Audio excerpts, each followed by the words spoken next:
வணக்கம். இன்றைக்கி நம்ம பார்க்க போகிற சமையல் ஒரு குழம்பு ரெசிபி தான் பார்க்க போகிறோம். ஒரு சூப்பரான வறுத்தரைச்ச கத்திரிக்காய் மொச்சக்கொட்டை குழம்பு எப்படி செய்யலாம் தான் அந்த வீடியோவில் பார்க்க போகிறோம். டேஸ்ட் நல்லா அட்டகாசமாக இருக்கும். நீங்கள் ஒரு தடவை இதே மெத்தடில் இதே மாதிரியே செஞ்சு பாருங்கள். டேஸ்ட் நல்லாயிருக்கும். சாதம், இட்லி, தோசை எல்லாத்துக்குமே ரொம்ப பொருத்தமாக இருக்கும் இந்த புளிக்குழம்பு. ஸோ வாங்க இந்த வறுத்தரைச்ச கத்திரிக்காய் மொச்சக்கொட்டை குழம்பு எப்படி செய்யலாங்கிறத பார்க்கலாம். இப்போ ஒரு கடாய் எடுத்துக்கலாம். கடாய் சூடானதும் ஒரு 2 ஸ்பூன் எண்ணெய் விட்டுக்கலாம். ஏன்னா வெங்காயம் தக்காளிலாம் வதக்கணும், அதனால் எண்ணெய் கூட இருந்தால் தான் நல்லாயிருக்கும். எண்ணெய் சூடானதும் சோம்பு 1 டேபிள் ஸ்பூன், ஜீரகம் 1/2 டேபிள் ஸ்பூன் சேர்த்துக்கலாம். சோம்பு அதிகமாகவும் சீரகம் வந்து கொஞ்சம் கம்மியாகவும் எடுத்துக்கோங்க. இதோட கருவேப்பிலை சேர்த்துக்கலாம். இது கூடவே பார்த்திங்கன்னா ஒரு 4 பல் பூண்டு சேர்த்துக்கலாம்.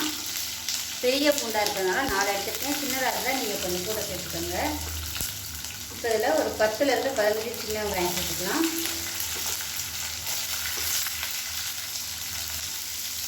இப்போ இந்த சின்ன வெங்காயம் நல்லா கலர் மாதிரி வதங்கணும். அப்போ தான் வந்து குழம்பு நல்லா ருசியாக இருக்கும்.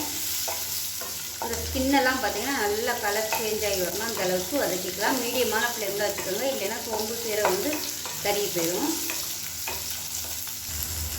இப்போ வெங்காயம் நல்லா வதங்கிடுச்சு. இந்த ஃப்ளேவர் சூப்பராக வருது. அந்த வெங்காயம் சோம்பு சீரகத்தோட வாசனை. இப்போ வந்து நம்ம தக்காளி சேர்த்துக்கலாம். இந்த மாதிரி மீடியம் சைஸ் 2 தக்காளி எடுத்துருக்கேன். 2 தக்காளியில் ஒன்று வந்து நம்ம வதக்கி அரைக்கிறதுக்கு சேர்த்துக்கலாம், இன்னொன்று வந்து நம்ம குழம்பு தாளிக்கையில் சேர்த்துக்கலாம். அதனால் நீங்கள் எவ்வளோ தக்காளி எடுக்கிறீங்களோ அதில் பாதி வந்து வதக்கிறதுக்கும் பாதி தாளிக்கிறதுக்கும் சேர்த்துக்கோங்க. தக்காளி நல்லா மசிஞ்சு வரட்டும். இப்போ பார்த்திங்கன்னா தக்காளி நல்லா மசிய ஆரம்பிச்சிருச்சு. இதில் வந்து தேங்காய் சேர்த்துக்கலாம். ஒரு 3 ஸ்பூன் அளவுக்கு தேங்காய் சேர்த்துக்கலாம். தேங்காய் வந்து ரொம்ப சேர்த்தோன்னா இந்த அளவுக்கு சேர்த்திங்கன்னா போதும். இப்போ கேஸ் அமர்த்திடலாம். தேங்காய் சேர்த்துட்டு ரொம்ப வதக்கணும்னு அவசியம் இல்லை. ரொம்ப வதக்கினோம்னா அது டேஸ்ட் வந்து வேறு மாதிரி ஆயிடும். அதனால் அந்த சூட்லேயே பரட்டி விட்டிங்கன்னா போதும். நான் வந்து கேஸ் அமர்த்திட்டேன். இப்போ அது ஆறுனதுக்கப்புறம் நல்லா நைஸாக அரைச்சிக்கலாம். நம்ம வதக்கினது எல்லாத்தையுமே நல்லா நைஸாக அரைச்சிட்டேன். ஒரு குக்கர் எடுத்துக்கலாம். இது தேவையான அளவுக்கு எண்ணெய் சேர்த்துக்கலாம். ஸோ எண்ணெய் வந்து கொஞ்சம் கூடவே விட்டுக்கோங்க. இப்போ இதில் மெஷரிங் கப்பில் கரெக்டாக 1 கப் அளவுக்கு மொச்சப்பயிர் எடுத்திருக்கேன். அதாவது காஞ்ச மொச்சக்கொட்டை. இது வந்து நைட்டு நல்லா வறுத்துட்டேன். ஒரு நல்ல வாசனை வர அளவுக்கு நல்லா வறுத்துட்டு நைட்டு ஃபுல்லாக ஊற வச்சுருக்கேன். டேரெக்டாக நம்ம வந்து குக்கரில் தான் தாளிப்பு விட்டு வேக விட போகிறோம். அதனால் நான் வேக விடலை. வேக விட்டு அதுக்கப்புறமா நம்ம போடுறத விட இந்த மாதிரி எல்லாத்தையும் மசாலா எல்லாத்தையுமே தாளித்து விட்டுட்டு மொச்சக்கொட்டையும் போட்டு விசிறி விட்டு வரும்போது அந்த எசன்ஸ் ஃபுல்லாமே அந்த மொச்சக்கொட்டையில் இறக்கி டேஸ்ட் நல்லாயிருக்கும். இப்போ எண்ணெய் நல்லா சூடாயிடுச்சு. இப்போ இதில் 1 டீஸ்பூன் போல் கடுகு சேர்த்துக்கலாம். நம்ம வந்து புளிக்குழம்பு டைப்பில் தான் வைக்க போகிறோம். அதனால் கொஞ்சமாக சோம்பு சேர்த்துக்கலாம். 2 வெந்தயம் சேர்த்துக்கலாம் வாசனைக்காக. இதோட கருவேப்பிலை சேர்த்துக்கலாம். இது கூடவே பார்த்திங்கன்னா 4 பூண்டு பல் சேர்த்துக்கலாம். பூண்டு வந்து தாராளமாகவே சேர்த்துக்கலாம். எவ்வளோ பிடிக்குமோ நீங்கள் அவ்வளோ கூட சேர்த்துக்கலாம். இது பெருசாக இருக்கிறதுனால 4 எடுத்துருக்கேன். சின்ன பூண்டு பல்லாக எடுத்திங்கன்னா நீங்கள் ஒரு 10லேருந்து 15 கூட சேர்த்துக்கோங்க. இது கூடவே பார்த்திங்கன்னா ஒரு கைப்பிடி அளவுக்கு சின்ன வெங்காயமும் பெரிய வெங்காயமும் கலந்து வச்சுருக்கேன். அதையும் சேர்த்துக்கலாம். இது ஃபுல் அண்ட் ஃபுல் சின்ன வெங்காயம் தான் டேஸ்ட்டு நல்லாயிருக்கும். நான் வந்து 2மே கலந்து எடுத்துருக்கேன். இது நல்லா வதங்கட்டும். பூண்டு நிறைய சேர்க்கும்போது கேஸ் ட்ரபிள் பிரச்சனைலாம் வராது. அதனால் நீங்கள் வந்து இந்த குழம்பு செய்யும்போது பூண்டு எவ்வளோ சேர்க்க முடியுமோ நீங்கள் அந்தளவுக்கு பூண்டு நிறையவே சேர்த்துக்கோங்க. இப்போ இந்த வெங்காயம் பூண்டு நல்லா வதங்கட்டும், கலர் மாறணும். இப்போ வெங்காயம் நல்லா வதங்கிடுச்சு பாருங்கள், கலர் நல்லா மாறிடுச்சு. இப்போ வந்து பொடி சேர்த்துக்கலாம். வீட்டில் அரைச்சி வச்சுருக்கா குழம்பு தூள் வந்து சேர்த்துக்கலாம். நீங்கள் வீட்டில் எது வச்சுருக்கீங்களோ அதை சேர்த்துக்கோங்க. நான் வந்து ஒரு 5 டேபிள் ஸ்பூன் எடுத்திருக்கேன். 5 டேபிள் ஸ்பூனுக்கு 2.5 டேபிள் ஸ்பூன் மிளகாத்தூள் சேர்த்துக்கலாம். இப்போ இதை வந்து லேசாக எண்ணெயில் வதக்கி விட்டுக்கோங்க. அடுப்பு வந்து மீடியமாக இருக்கட்டும். அந்த எண்ணெய் வந்து அந்த மசாலா எல்லாமே நல்லா பரட்டுற அளவுக்கு நல்லா ஒரு பரட்டி விட்டுட்டு நம்ம வந்து தக்காளியை சேர்த்துக்கலாம். 1 தக்காளி சேர்த்துக்கலாம். 2 தக்காளியில் 1 அரைச்சிருக்கேன், 1 வந்து இந்த மாதிரி தாளிக்கையில் சேர்த்துக்கலாம். இப்போ இது வந்து நல்லா மசிஞ்சு வரட்டும். இப்போ வந்து அடி பிடிக்கிற மாதிரி இருக்கும். தேவைப்பட்டால் நீங்கள் கொஞ்சமாக எண்ணெய் விட்டுக்கலாம், இல்லைன்னா தண்ணி கூட சேர்த்துக்கலாம். நான் வந்து எண்ணெய் விட்டுக்கிறேன். கொஞ்சம் மட்டும் எண்ணெய் விட்டுக்கலாம்.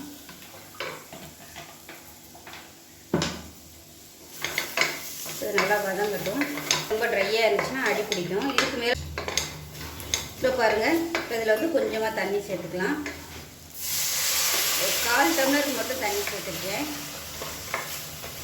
தக்காளி வந்து நல்லா தொக்கு மாதிரி வரட்டும். இப்போ மசாலா நல்லா வதங்கிடுச்சு. ஓரளவுக்கு எண்ணெய் வந்து அப்படியே கசிய ஆரம்பிக்குது. இப்போ இந்த ஸ்டேஜில் நம்ம வதக்கி அரைச்சி வச்ச பேஸ்ட்டையும் சேர்த்துக்கலாம். ஏன்னா இதையும் சேர்த்து நம்ம வதக்க போகிறோம் நல்லா.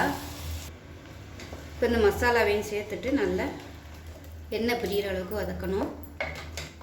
ஏன்னா சப்போஸ் ஏதாவது நம்ம சரியாக வதக்காமல் விட்டோம், பச்சை ஸ்மெல் ஏதாவது இருந்துச்சுன்னா இப்போ நம்ம வதக்கையில் போயிடும். அதனால் எப்பயுமே நல்லா எண்ணெய் அதாவது பபுள்ஸ் வர அளவுக்கு நல்லா கலந்து விட்டு கொதிக்க விட்டுக்கலாம். தண்ணி வந்து இப்போ ஊற்ற வேணாம். இப்போ பாருங்கள், மசாலாலாம் நல்லா வதங்கிடுச்சு பாருங்கள். அப்படியே மேலாப்பில் எண்ணெய் பிரிஞ்சு வந்துருச்சு பாருங்கள். இந்த ஸ்டேஜ் வரைக்கும் நீங்கள் வதக்கணும். அதே மாதிரி பார்த்துக்கோங்க, இல்லைன்னா உங்களுக்கு அடி பிடிக்கும். இப்போ இதில் வந்து நம்ம தண்ணி சேர்த்துக்கலாம். அதுக்கு முன்னாடி ஊற வச்ச இந்த மொச்சக்கொட்டையும் சேர்த்து ஒரு பரட்டி விட்டுக்கலாம். வறுத்துட்டு ஊற வச்சுருக்கிறதுனால இது வந்து விசில் ரொம்ப தேவைப்படாது. ஒரு 3 விசில்லே நல்லா வெந்துடும், மாவாக வெந்துடும். அது அதுக்கு மேலே விட்டோம்னாலும் ரொம்ப அப்படியே கரைஞ்சி போகும். ஊற வைக்கலைன்னா நீங்கள் 6 விசில் தாராளமாக விடணும். உடனே பண்ணணும் அப்படின்னு நினச்சிங்கன்னா 6 விசில் தாராளமாக வரும். தேங்காய் சேர்த்துக்கலாம். இதில் வந்து முருங்கைக்காய் சேர்க்குறதுனால நீங்கள் சேர்த்துக்கலாம். நான் வந்து குருமா குழம்பு தான் வைக்கிற மாதிரி ஐடியா பண்ணேன். மொச்சையும் முருங்கைக்காயை சேர்த்து குருமா குழம்பு மாதிரி வைப்போம். உருளைக்கிழங்குலாம் போட்டு நல்லாயிருக்கும். காலையிலையும் டிஃபனுக்கும் எடுத்துக்கலாம். மத்தியானம் சாதத்துக்கும் அந்த குருமா குழம்பு வந்து நல்லாயிருக்கும். வேலையும் சீக்கிரம் முடிஞ்சிடும். அப்படி தான் பிளான் பண்ணேன். அப்புறம் பார்த்தா முருங்கைக்காய் இல்லை, வெறும் கத்திரிக்காய் மட்டும்தான் இருந்துச்சு. சரி, இதை வந்து நம்ம குழம்பா வச்சுருவோம் அப்படின்னு சொல்லிட்டு குழம்பா வச்சுட்டேன். இன்னொரு நாள் வந்து நான் குருமா போடுறேன். அதை மொச்சக்கொட்டை குருமா சூப்பராக இருக்கும் அதுவும். இப்போ இது வந்து வதங்கட்டும். உப்பு சேர்த்துக்கலாம். 1 டேபிள் ஸ்பூன் வர மாதிரி உப்பு சேர்த்துக்கலாம். உப்பு வந்து இந்த மாதிரி குழம்புக்கெலாம் கொஞ்சம் கூட பிடிக்கும். ஏன்னா மொச்சக்கொட்டை வந்து உப்பு வந்து உள்ளே இழுத்துடும். அதனால் உப்பு வந்து கொஞ்சம் தாராளமாகவே சேர்த்துக்கலாம். ஒரு சில குழம்புகளுக்குலாம் உப்பு பிடிக்காது, கம்மியாக தான் உப்பு போடுற மாதிரி வரும். அதுக்காக ரொம்ப நிறைய போட்டுற வேணாம், ஓரளவுக்கு போட்டுக்கோங்க. அப்புறம் பத்தலைன்னா போட்டுக்கலாம். இது நல்லா வதங்கட்டும், கொஞ்சம் சூடு ஏறட்டும். கத்திரிக்காய் வந்து நீங்கள் முன்னாடியே கூட வெங்காயம் பூண்டெல்லாம் வதக்கையில் கூட நீங்கள் கத்திரிக்காயும் சேர்த்து கூட போட்டுக்கலாம். இப்போ இதில் புளி வந்து ஒரு சின்ன நெல்லிக்காய் சைஸுக்கு கரைச்சி வச்சுருக்கேன். இப்போ இதையும் கரைச்சிக்கலாம். இவ்வளோ தேவைப்படாது. தேவையான அளவு மட்டும் ஊற்றிட்டு மிச்சத்தை அப்படியே நான் ஃப்ரிட்ஜில் வச்சுருவேன். அடுத்த நாள் குழம்புக்கு வந்து அதை எடுத்துக்கலாம், வேஸ்ட் பண்ண வேணாம். எப்போவுமே நான் அப்படி தான் பண்ணுவேன். ஏன்னா ஒவ்வொரு தடவையும் நான் புளியை கரைச்சிட்டு மிச்சத்தை வந்து நம்ம தூக்கி எதுனோம்னா வேஸ்ட்டாக போயிடும். அதனால் அந்த மாதிரி ஃப்ரிட்ஜில் வச்சுட்டு மறுநாள் வந்து வேறு ஏதாவது குழம்புக்குலாம் எடுத்து மறுநாளே காலி பண்ணிடுவேன். அதுக்கு அடுத்த நாள் நான் வச்சுக்க மாட்டேன். நல்லா மசாலாலாம் நல்லா பிரிஞ்சு வர ஆரம்பிச்சிருச்சு. இப்போ இந்த ஸ்டேஜில் வந்து தண்ணி சேர்த்துக்கலாம். தண்ணி நான் சூடு பண்ணி வச்சுருக்கிறேன். குழம்பு வந்து எவ்வளோ தேவையோ நீங்கள் அதுக்கு தகுந்த மாதிரி வச்சுக்கோங்க. நார்மலாக எப்போவுமே கொஞ்சம் திக்காகவே வச்சுக்கோங்க. ஒரு வேளை ரொம்ப கெட்டியாகிடுச்சு அப்படின்னா நம்ம தண்ணி சேர்த்து அட்ஜஸ்ட் பண்ணிக்கலாம். தண்ணியாக போயிடுச்சுன்னா இப்போ ஒன்றுமே பண்ண முடியாது. இப்போ இதில் பார்த்தீங்கன்னா மிக்சியில் இருந்து கொஞ்சமாக தண்ணி அலசிட்டு சேர்த்துக்கிறேன். புளி கரைச்சி வச்சுருக்கேன். புளி தண்ணியும் தேவையான அளவுக்கு சேர்த்துக்கோங்க. டேஸ்ட் பண்ணி பார்த்துக்கிட்டு கொஞ்சம் கொஞ்சமாக சேர்த்துக்கோங்க, மொத்தமாக ஊற்றிட வேணாம். இந்த மாதிரி குழம்புக்கெல்லாம் புளி வந்து கொஞ்சம் அப்படியே தெரிகிற மாதிரி இருந்தால் தான் நல்லாயிருக்கும். ஏன்னா நம்ம புளி குழம்பு மாதிரி வைக்கிறதுனால.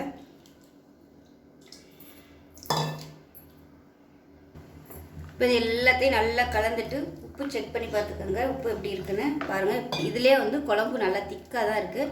நம்ம ஒரு 3 விசில் விடும்போது இன்னும் கொஞ்சம் வற்றும். அதனால் பார்த்துக்கிட்டு அதுக்கப்புறம் வேணும்னா நம்ம தண்ணி சேர்த்துக்கலாம். இப்போ டேஸ்ட் பண்ணி பார்த்துக்கலாம் உப்பெல்லாம் அப்படி இருக்குன்னு.